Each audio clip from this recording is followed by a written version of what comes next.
का सिद्धांत है सुखार्थिनो कुतो विद्या नास्ति विद्यार्थिना सुख। 2011 तक ये रूल्स नहीं बने। मैंने तो केवल इतनी बात कही कि जब आप कोई एक्ट बनाते हो तो उसका रूल बनाओगे ना, उसको इंप्लीमेंट करोगे ना। हम चाहकर भी ITA 1 से बाहर नहीं निकल पा रहे हैं, लेकिन यही इस देश के प्रधानमंत्री थे और निर्मला सीतारामन जी थी कि 2015 से पूरी दुनिया ITA 2 को साइन करने के लिए कह रही है और हमने कहा कि हम किसी कीमत पर नहीं करेंगे क्योंकि हमारी मैन्युफैक्चरिंग को बढ़ावा देना।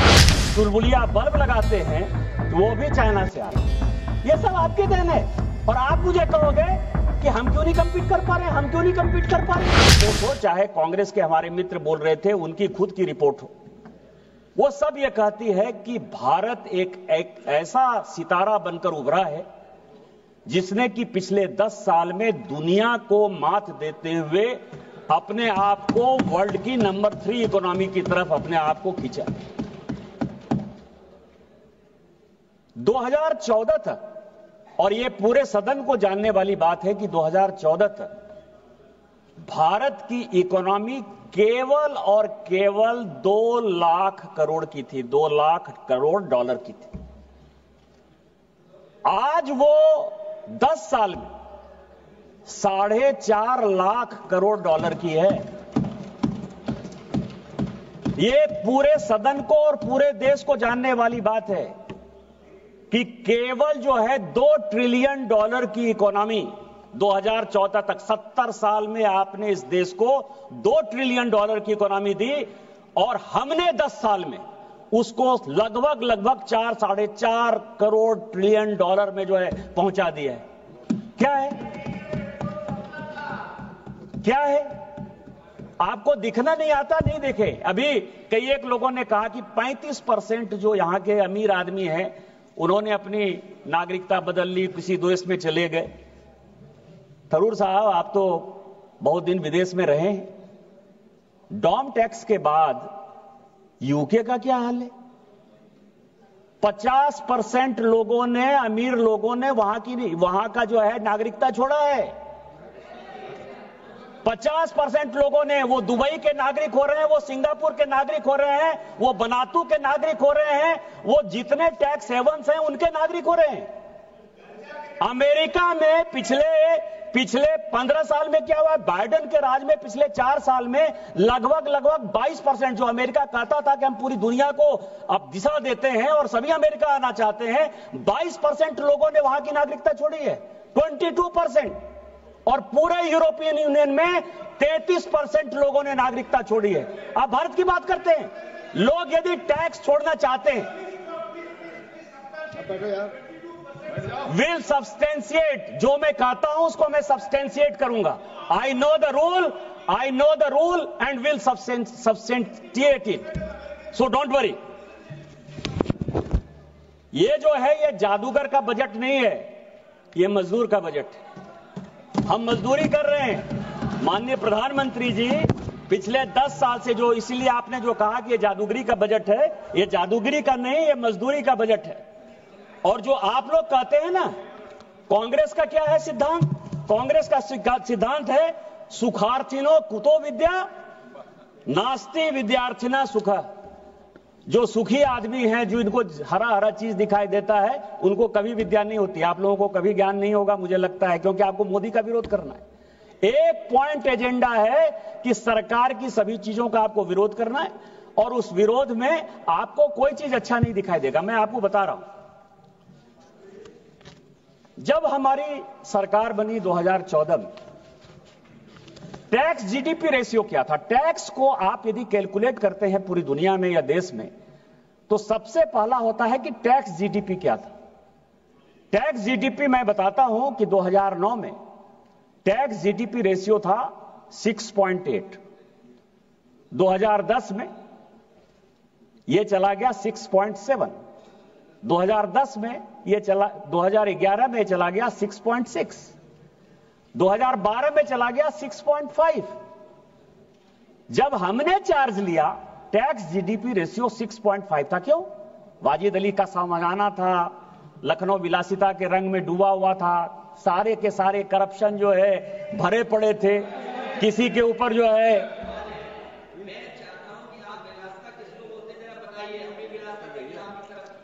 अध्यक्ष महोदय,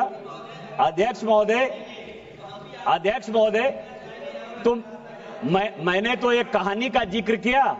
उस कहानी में वाजिद अली शाह लखनऊ के नवाब हुआ करते थे और उनके ऊपर जो कहानी लिखी गई वो कहा गया कि आज टैक्स जीडीपी रेशियो लगभग 11.7% पर है।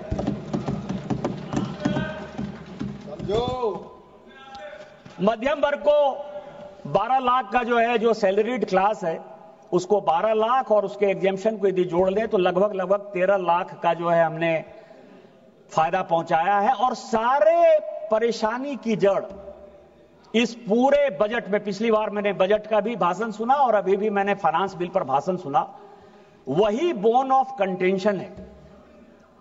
आज आप टैक्स कंसेशन, टैक्स रिबेट, मध्यम वर्ग, गरीब सबकी बात करते हैं। कभी आपने देखा कि आपके जमाने में क्या हुआ? मैं कई एक बजट स्पीच लेकर आ रहा हूं। मैंने सोचा कि 10-10 साल के अंतराल पर जो इस देश में बजट स्पीच हुए हैं उनको जरा अध्ययन किया जाए। 1954 में मैं सीडी देशमुख साहब का बजट स्पीच लेकर आया।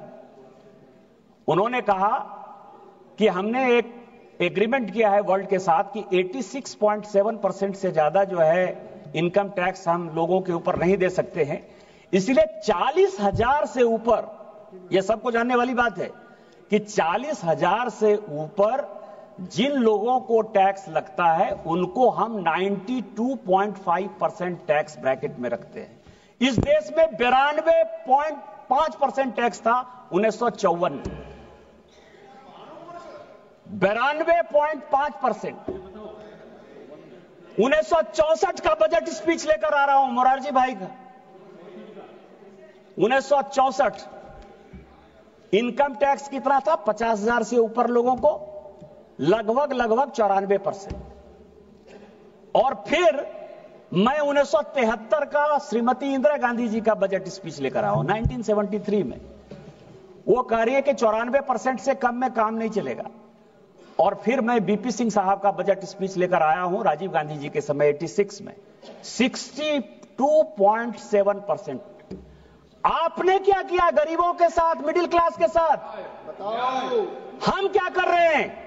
हमने 13 लाख रुपया जो सैलरीड क्लास का है उसको हमने कहा कि आपको 1 रुपया टैक्स नहीं देना पड़ेगा। और यदि एक परिवार में 4 लोग हैं, 4 लोग कमाते हैं, यदि हस्बैंड है, वाइफ है, उसके बच्चे हैं, तो लगभग आप समझिए कि 50 लाख से ऊपर किसी को टैक्स नहीं लगेगा। और कौन ऐसा परिवार है इस देश में? कुछ लोगों को छोड़ दीजिए, 2%, 3% को, जिसके यहां की 50 लाख से ज्यादा इनकम है।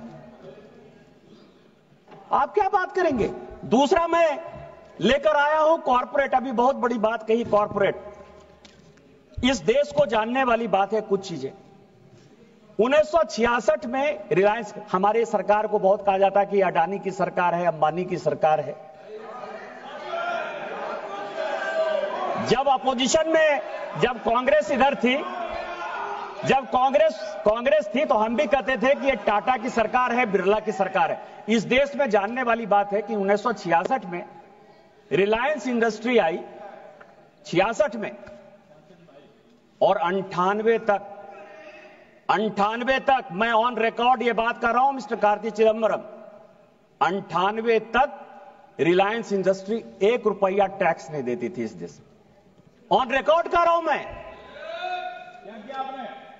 87 में उनको परेशान करने के लिए माननीय Rajiv Gandhi ji minimum alternative tax mat लगाया 1987 में, और 88 में उसका इंप्लीमेंटेशन रोक दिया। 88 में बेनामी ट्रांजैक्शन एक्ट लाया राजीव गांधी जी ने, 88 में। इस देश को जानने वाली बात है, बेनामी ट्रांजैक्शन एक्ट, बेनामी प्रॉपर्टी को रोकने के लिए उसका रूल जो है माननीय अध्यक्ष महोदय, उसका रूल जो है 2011 तक नहीं बना, 2011 तक नहीं बना। और आप जिस टैक्स की बात कर रहे थे शशि थरूर साहब, यह बात फैक्ट है कि 48 लाख। हाँ बोलिए, मैं बैठ जाता हूं, बोलिए। नाम नहीं लगा क्या? बजट पेश किया तो नाम नहीं लगा। बोलिए कौन सा पॉइंट है? बोलिए। मैं पॉइंट बताइए ना। रूल ये पॉइंट बताएंगे ना। नंबर 2 मैडम 352 स्वर्गीय प्रधानमंत्री पर ये जो आरोप लगा रहे हैं कि एक विशेष कंपनी के मद्देनजर रखते हुए एक सरकारी कानून लाया गया है, ये पूरी तरीके से उनके छवि को धूमिल करने का। माननीय कोई आरोप नहीं लगा रहे निशिकांत जी कोई आरोप नहीं लगा रहे हैं। फैक्चुअल पोजीशन देना है, फैक्चुअल पोजीशन देना कोई आरोप नहीं होता। फैक्चुअल पोजीशन देना कोई आरोप नहीं होता है। ऑन रिकॉर्ड है। देख प्लीज माननीय सदस्य, मैंने अगर ऐसा कुछ होगा तो मैंने सभापति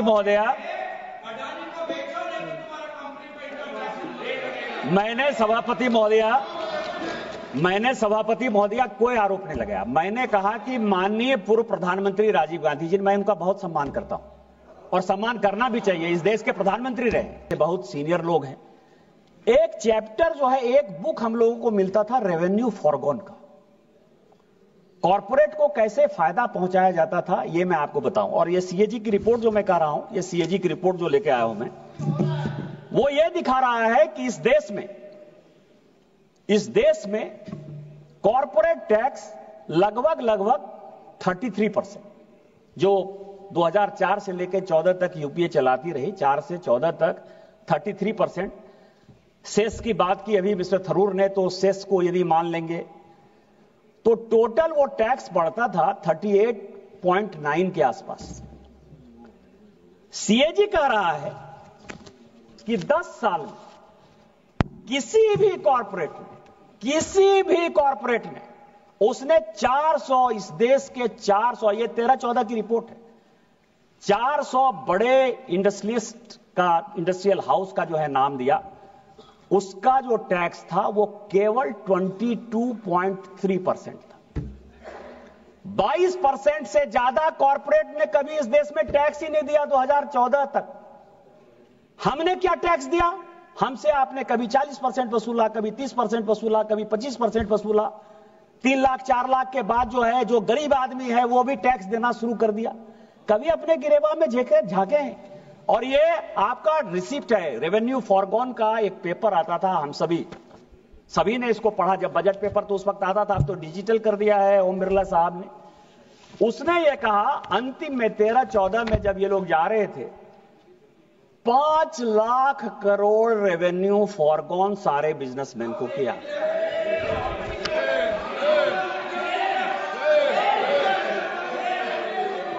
दिस इज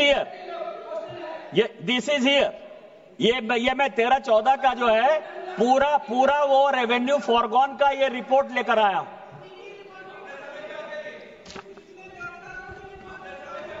तो मैं ये कह रहा हूं कि अध्यक्ष महोदया, इन लोगों को इस बजट में कुछ चीजें दिखाई नहीं देती। मैं केवल तो आपको आईना दिखा रहा हूं, मैं और कुछ नहीं बोलूंगा। मैं तो संजय की तरह सारी बातें जो है बता रहा हूं।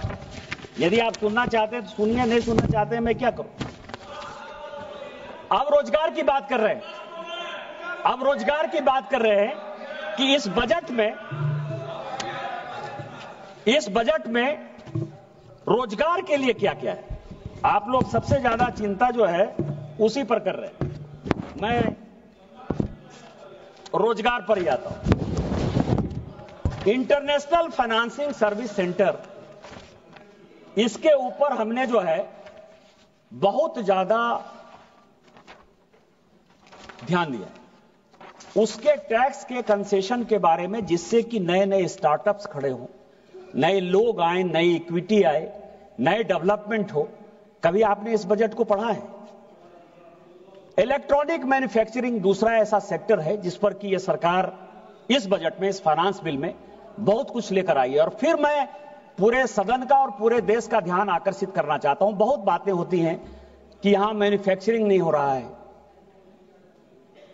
हम लोग फेल हो रहे हैं, चाइना आगे बढ़ रहा है, ताइवान आगे बढ़ रहा है। चिप्स का सवाल हो, सेमीकंडक्टर का सवाल हो, टेलीफोन का सवाल हो, मोबाइल का सवाल हो। कार्ति जी, आपके लिए 96 में आपके पिताजी 97 में जब वो देवेगौड़ा साहब और इंद्र कुमार गुजराल साहब के साथ मंत्री थे,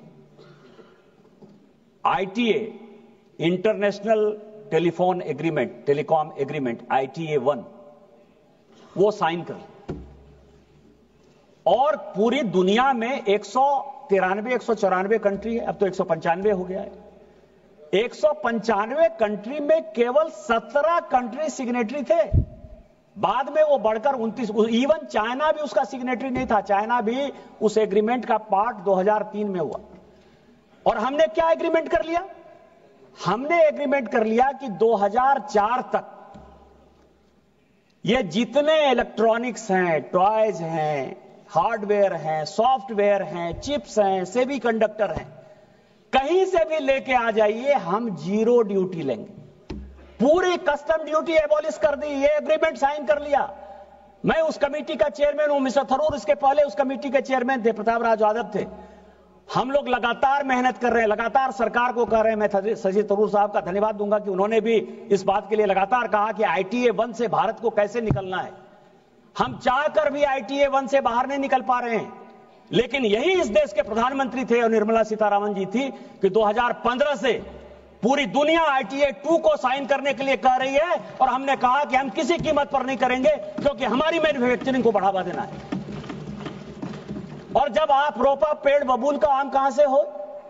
आपने जब 0% कस्टम ड्यूटी साइन कर लिया कि उसमें एक्साइज नहीं लगेगा, उसमें कस्टम नहीं लगेगा, इसके बाद क्या हो गया? पूरी की पूरी, इवन जो गणेश जी की प्रतिमा है या जो हम दिवाली में चुलबुलिया बल्ब लगाते हैं, तो वो भी चाइना से आ रहा है। ये सब आपकी देन है। और आप मुझे कहोगे कि हम